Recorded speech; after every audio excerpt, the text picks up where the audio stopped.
තමයි මම එහුවා කොහොමද ඩිලන් රෑන්ක් එක කියලා ඇහුවා. මම එහුවා අයිලන්ඩ් කොහොමද? සර් අයිලන්ඩ් තමයි කියලා කිව්වා. අයියට කෙල්ලෙක් කියලා. මේ ඉන්නේ මේ පාර ජීව විද්‍යාංශයෙන් ලංකාවේ පළවෙනියක්. කොළඹ රාජකීය විද්‍යාලයේ හරි දරුවෙක් සයිට් එකට රෙජිස්ටර් වෙන්නේ තංගල්ලේ ඉඳන් දැන් ඉන්නේ මේ වෙද්දී පොළොන්නරුවේ හරි ඉස්කෝලේ යන්නේ කොළඹ. ඒකට හේතුව තමයි පුතේ අම්මා හොස්පිටල් එක ඩිරෙක්ටර් කෙනෙක්, ඒ කියන්නේ ડોක්ටර් කෙනෙක්.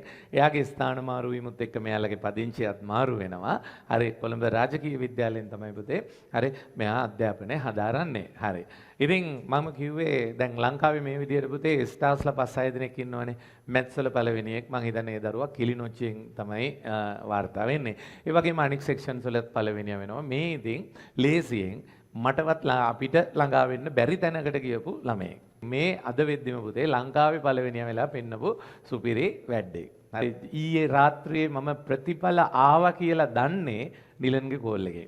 එහෙනම් මේ වගේ ස්ටාර් කෙනෙක්ව මෙතෙන්ට ගෙන්නලා මම කියවන්න ඕනේ නැහැ කියලා මම විශ්වාස කරනවා. හරි අපි ඩිලන්ට කතා බහ කරන්න මුලින්ම අවස්ථාව දෙනවා.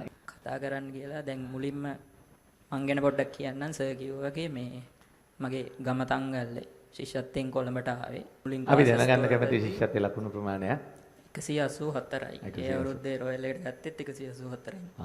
ගානට. ඊළඟට දැන් ඒ ලෙවල් වලට ආවහන් පස්සේ මේ මුලින් ක්ලාසස් ටිකක් තෝරගද්දි මේ ඒ කාලේ ඉතින් ලොකුවට දන්නේ නැහනේ. මේ ෆිසික්ස් ක්ලාස් එකක් අර හෑන්ඩ් බිල් වලින් දැකලා තමයි මේ සර් ක්ලාස් එකට ජොයින් වුණේ. මුලින් අර ඔන්ලයින් තියනවා කියලා දැනගත්තා. අයියට කෙල්ලෙක් කියලා. නෑ නේද?